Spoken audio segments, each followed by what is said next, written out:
আমি আল্লাহ রাসূল সাল্লাল্লাহু আলাইহি ওয়াসাল্লামের সন্তান, ফাতিমা রাদিয়াল্লাহু আনহার সন্তান। রোকনের ঘটনা ঘটে গেছে। লোকেরা যে বায়াত হওয়া, রোকনের পরে লোকেরা প্রথমবারের মতো বায়াত হবে, বায়াতের ঘটনাও ঘটে গেছে। এখন পর্যন্ত প্রায় 300 অধিক মানুষ দুনিয়ার বিভিন্ন প্রান্ত থেকে, পুরুষ, মহিলা, আলেম, ছোট মানুষ মিলে সম্মিলিতভাবে বায়াত হয়েছে আমার হাতে।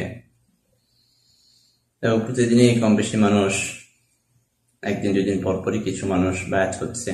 হজের আগে এবং পরে এই বায়াতের ঘটনা ঘটে গেছে।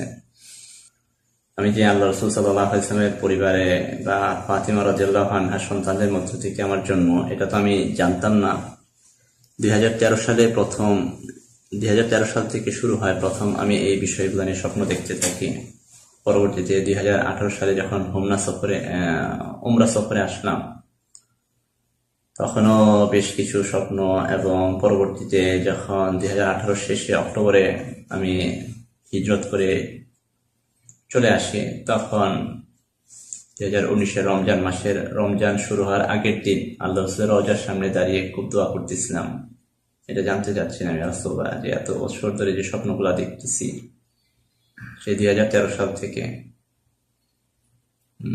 এই স্বপ্নগুলোর কি অর্থ? পরে ওই দিন আমাকে জানানো হলো যে আমি আল্লাহ রাসূল সাল্লাল্লাহু আলাইহি ওয়াসাল্লামের, এটা তো প্রথম কথা। তারপর আল মাহদীর ব্যাপারটা নিয়ে অনেকদিন ধরে টুকটাক স্বপ্ন দেখতেছিলাম, আমি দেখতেছিলাম, আমার সাথীরা দেখতেছিল, আমার স্ত্রী, সন্তানদের মা দেখতেছিল। তো সবকিছু স্বপ্ন মিলে আমি নিজেও দেখতেছিলাম। তারপর প্রায় বছরখানেক আগে,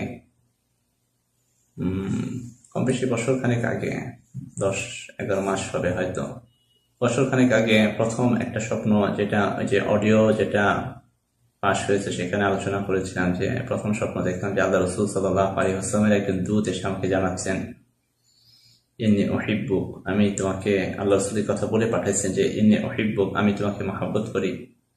ওমান ইউহিব্বুক, আর যে তোমাকে মহব্বত করবে, ফাহুয়া ফি জিম্মাতিল্লাহ, সে আল্লাহর জিম্মায় থাকবে। ও আনতা খলিফাতুল্লাহ, এবং তুমি হলে আল্লাহর খলিফা।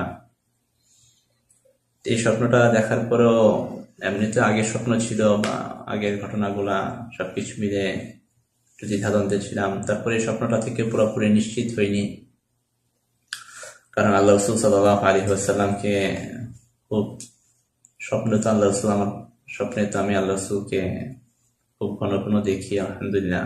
কিন্তু এখানে তো আল্লাহ রাসূল নিজে এসে বলেন নাই, আল্লাহ রাসূলের পক্ষ থেকে এক ব্যক্তি এসে বলছে। এবং শয়তান যে কারো সূরত নিতে পারে, শুধু আল্লাহ রাসূলের সূরত ছাড়া। পরবর্তীতে এই স্বপ্নটা তো ছিল মনে মনে, বা সাথীদেরকে বলছিলাম। পরে এই রমজান মাস, অর্থাৎ 2020 সালের রমজান মাসের 18 তারিখে, রমজানের 18 তারিখে আল্লাহ তাআলা আমাকে জানালেন যে ইন্না জাআলনাকা ফিল আরদি খলিফা, আমি তোমাকে জমিনে খলিফা বানিয়ে পাঠিয়েছি।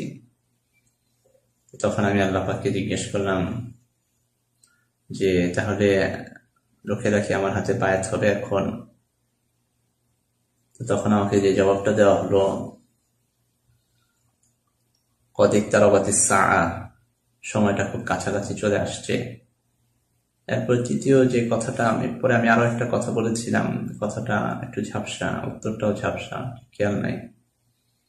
এটা রমজানের 18 তারিখ, এবং রমজান শেষ হওয়ার পরে ঈদের 3-4 দিন পরে আল্লাহ রাসূল সাল্লাল্লাহু আলাইহি ওয়াসাল্লাম আবার স্বপ্নে আসলেন, এবং স্বপ্নে এসে আমাকে বুকে জড়িয়ে ধরলেন। আমি আল্লাহ রাসূল থেকে এতটা ছোট ছিলাম যে আল্লাহ রাসূলের থুতনি মুবারক আমার মাথায় লাগতেছিল, এরকম আল্লাহ আমাকে বুকের সাথে লাগাইছেন, এবং মানুষের মাঝে এলান করলেন যে আমার এই সন্তানটাই ইমাম মাহদী। তো তখন থেকে তো ব্যাপারটা নিশ্চিত হলো যে আল্লাহ রাসূল সাল্লাল্লাহু আলাইহি ওয়াসাল্লাম তো স্বপ্নে, শয়তান আল্লাহ রাসূলের শিক্ষা নিতে পারে না। তারপরেও লোকদেরকে আমি বায়াতের জন্য ডাক দিই না, কিন্তু তারপর আস্তে আস্তে ঘটনাচক্রে লোকেরা এসে বায়াত হয়ে গেছে, আলহামদুলিল্লাহ। আপনারা যদি আমাকে প্রশ্ন করেন ইমাম মাহাদি কবে আগমন করবে, তাহলে আমি বলবো, হাদিস ও পরিস্থিতি অনুযায়ী ইমাম মাহাদি 2021 থেকে 2024 সালের মধ্যে যে কোনো সময় আগমন করতে পারেন ইনশাআল্লাহ। আল্লাহু আলাম। আপনারা সবাই কমবেশি ইমাম মাহাদির সম্পর্কে জানেন। ইমাম মাহাদি দেখতে কেমন হবেন, তিনার নাম, পিতার নাম, তিনি কোথায় হতে বের হবেন, তিনার আগমনের সময় কি কি ঘটনা ঘটবে, এসব কিছু আপনারা সবাই জানেন। তাই আমি আর এগুলো বলতে চাচ্ছি না। তবে শুধু একটা কথা বলবো, সেটা হলো ইমাম মাহাদি আগমনের পূর্বে মালহামা বা তৃতীয় বিশ্বযুদ্ধ সংঘটিত হবে এবং ইমাম মাহাদি আগমনের আগে পৃথিবীর 1/3 মানুষ মারা যাবে। কিন্তু এই ব্যক্তি যে নিজেকে ইমাম মাহাদি দাবি করছে, কিন্তু এখনো মালহামা বা তৃতীয় বিশ্বযুদ্ধ হয়নি এবং পৃথিবীর 1/3 মানুষও মারা যায়নি। আরেকটি মূল কথা হলো, হাদিসে বলা আছে ইমাম মাহাদি কখনো নিজেকে ইমাম মাহাদি হিসেবে দাবি করবেন না। ইমাম মাহাদি নিজেই জানবেন না তিনি ইমাম মাহাদি, লোকেরাই উনাকে নেতা বা ইমাম মাহাদি বানাবেন। এখন আপনারাই বলুন, নিজেকে ইমাম মাহাদি দাবি করা এই ব্যক্তির সাথে হাদিসে বর্ণিত ইমাম মাহাদির সম্পর্কে বলা কথাগুলোর কতটুকু মিল আছে? নিজেকে ইমাম মাহাদি দাবি করা এই ব্যক্তির এই সম্পূর্ণ ভিডিওটির লিংক আমার এই ভিডিওর ডিসক্রিপশনে দেওয়া আছে। ভিডিওটি দেখতে চাইলে দেখে নিতে পারেন এবং আমার এই ভিডিওটি বেশি বেশি শেয়ার করুন, যাতে সবাই এই ভণ্ড ইমাম মাহাদির সম্পর্কে সতর্ক হয়ে তার কাছে বায়াত নিতে না পারে।